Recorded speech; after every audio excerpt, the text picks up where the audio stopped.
Class 9 exercise number 1.2 first part है हमारे पास rationalise the denominator. Denominator हमारे पास फ्रैक्शन में जो नीचे वाली वैल्यू होती है उसको बोला जाता है। अब हमने इसको रैशनलाइज कैसे करना है कि हमें जो भी क्वेश्चन दिया गया उसका जो डिनोमिनेटर है उसको हम आगे फ्रैक्शन बना के ऊपर भी और नीचे भी सेम वही वैल्यू लिखेंगे, बस उसका साइन चेंज हो जाएगा।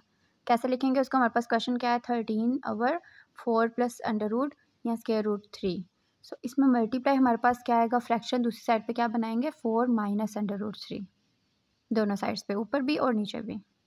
फ्रैक्शन मैं दोबारा से बता देती हूँ, पी ओवर क्यू की फॉर्म में जो भी हमारे पास क्वेश्चन दिया होता है ना जिसमें बटा आ जाता है वो हमारे पास फ्रैक्शन होता है। ठीक है, अब ये वैल्यू हमारे पास हो रही है मल्टीप्लाई, तो 13 जो है 4 माइनस अंडर रूट 3 के साथ मल्टीप्लाई हो जाएगा। नीचे 4 और अंडर रूट 3 सेम है लेकिन उनका साइन चेंज है, तो 4 को मैं स्क्वायर बना के लिख दूंगी कि मेरे पास 4 दो दफ़ा है और प्लस माइनस का माइनस और अंडर रूट 3 भी मेरे पास 2 दफ़ा है। अब यहाँ पे हमारे पास जो नीचे वैल्यूज़ दी गए हैं पहले इनका स्क्वायर लेंगे और ऊपर वाली वैल्यूज़ को भी छोड़ देते हैं वैसे। सो ऊपर वाली वैल्यू हमारे पास 13, 4 माइनस अंडर रूट 3 वैसे रही, 4 का स्क्वायर लेंगे तो 16, उसके बाद माइनस और बाद जो 2 स्क्वायर है और स्क्वायर रूट है ये दोनों कट हो जाएंगे और यहाँ पे 3 बच जाएगा। नेक्स्ट हमारे पास क्या है, ऊपर वाली वैल्यू भी हम वैसे ही कर देते हैं 13 और 4 अंडर रूट 3 माइनस। ठीक है, और नीचे हमारे पास क्या है 16 में से 3 निकालेंगे तो 13। अब ऊपर भी 13 है नीचे भी 13 है, इसको हम कट कर देंगे।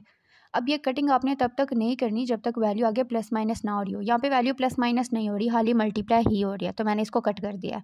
अगर प्लस माइनस हो रही है तो उसको हम कट नहीं करेंगे। ठीक है, और यहाँ पे हमारे पास आंसर क्या बच गया 4 minus under root 3। Next question देखते हैं, under root 2 plus under root 5 और नीचे है अंडर रूट 3।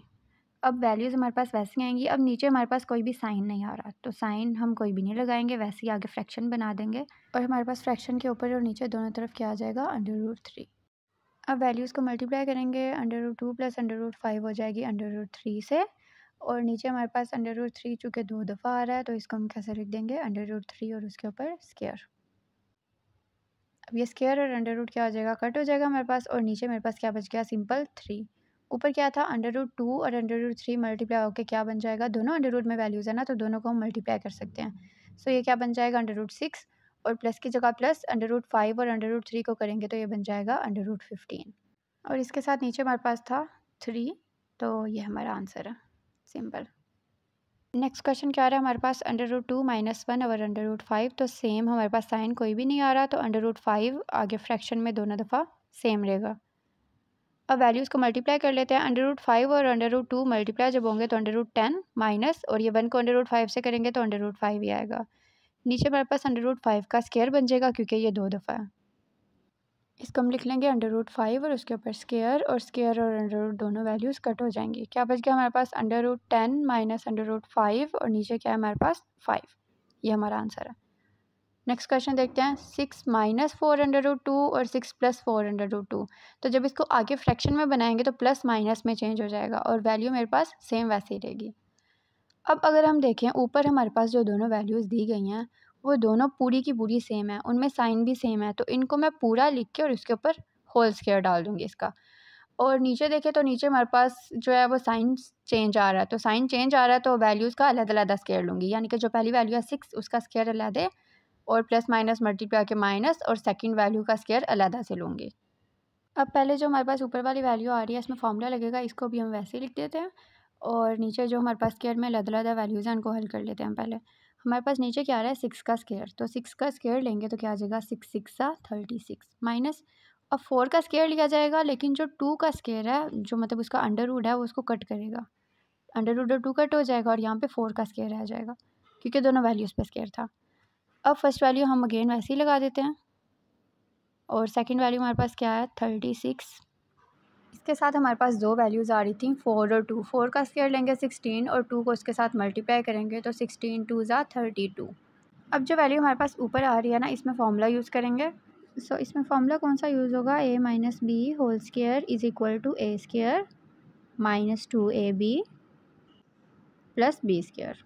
सो इसमें जो a है हमारे पास वो जो पहला डिजिट है हमारे पास 6 है और सेकंड डिजिट क्या है 4 अंडर रूट 2, तो a जो है हमारे पास 6 हो जाएगा और जो b है हमारे पास वो क्या हो जाएगा 4 अंडर रूट 2। अब इस फॉर्मूले में हमने वैल्यूज़ लगानी है, जहाँ जहाँ a आ गया हमारे पास वहाँ पे a, और जहाँ जहाँ हमारे पास b है वहाँ पे b लगाते जाएंगे। अब पहला हमारे पास क्या है a का स्क्वायर, a क्या है 6, तो यहाँ पे क्या आ जाएगा 6 का स्क्वायर, उसके बाद माइनस है उसके बाद 2 है और उसके बाद a जो कि 6 है और उसके बाद b क्या है हमारे पास 4√2 और उसके बाद हमारे पास प्लस था और b का स्क्वायर था। b दोबारा से लिखते हैं, क्या है हमारे पास 4√2 और उसके ऊपर स्क्वायर आ जाएगा। ठीक है, ये मैंने फॉर्मूला खोल के लिख दिया है।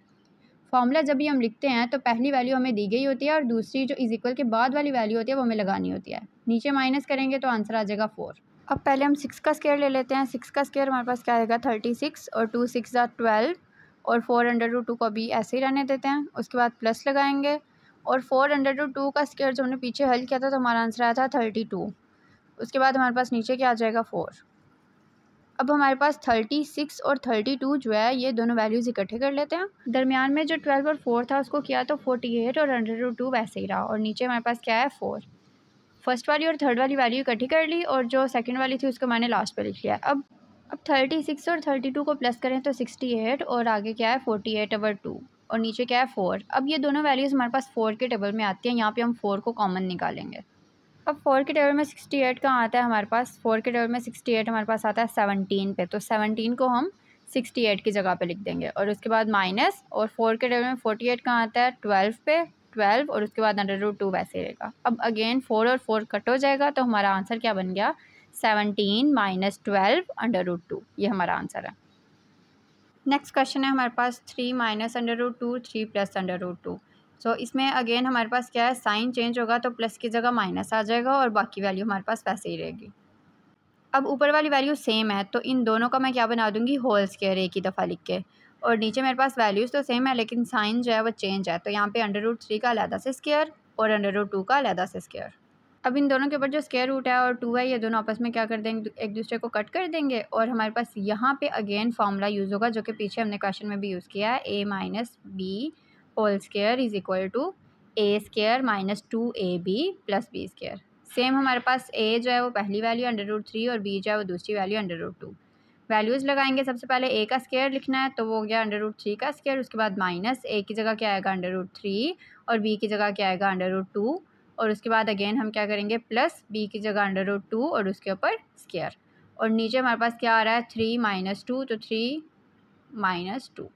अब ऊपर 2 का जो स्क्वायर है ये स्क्वायर √ कट कर देगा और आगे भी हमारे पास दोबारा से स्क्वायर √ कट हो जाएगा। यहाँ पे क्या बच गया 3 - 2 और हमारे पास आगे दोनों वैल्यूज √ में है तो ये दोनों आपस में मल्टीप्लाई होंगी और 2 3 = 6, उसके बाद प्लस 2 और नीचे क्या बच रहा है 1। अब हमारे पास 3 और 2 जो है ये आपस में क्या हो जाएंगे प्लस और उसके बाद -2 और √6 वैसे ही रहेगा और नीचे 1 है वो हम नहीं लिखेंगे। 3 और 2 को प्लस करेंगे तो 5 - 2 √6 हमारा आंसर है।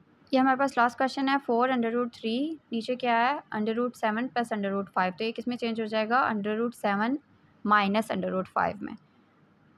अगेन मैं बता देती हूँ √ वाली वैल्यूज़ को हम √ के साथ मल्टीप्लाई करेंगे, वैसे नहीं करेंगे। तो ये √3 जो है ये √7 और √5 के साथ मल्टीप्लाई होगा, 4 हमारे पास वैसे ही रहेगा।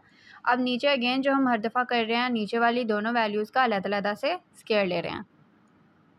अब जो मैंने बताया कि हमारे पास जो √3 है वही मल्टीप्लाई होगा तो 4 ऐसे ही और √3 और 7 क्या हो जाएगा √21 और √3 और 5 क्या हो जाएगा √15। ठीक है, 4 हमारे पास वैसे ही साथ रहेगा। उसके बाद नीचे हमारे पास कौन सी वैल्यूज़ थी, ये स्क्वायर और √ दोनों वैल्यूज़ का कट हो जाएगा, 7 का भी और 5 का भी, तो क्या बच जाएगा 7 और 5।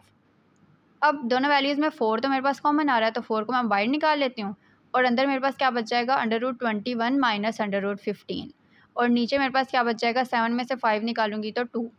अब 2 और 4 की हम कटिंग कर लेंगे, 2 1 = 2, 2 2 = 4, तो मेरे पास क्या बच गया, जो मेरे पास आंसर बच रहा है वो क्या आ गया 2 और उसके साथ क्या आ जाएगा √21 - √15, ये मेरा आंसर है। अब अगर इसको मज़ीद फैक्टराइज करना है तो 21 और 15 3 के टेबल में आते हैं तो √3 कॉमन निकालूंगी और मेरे पास क्या बच गया √7 और √5।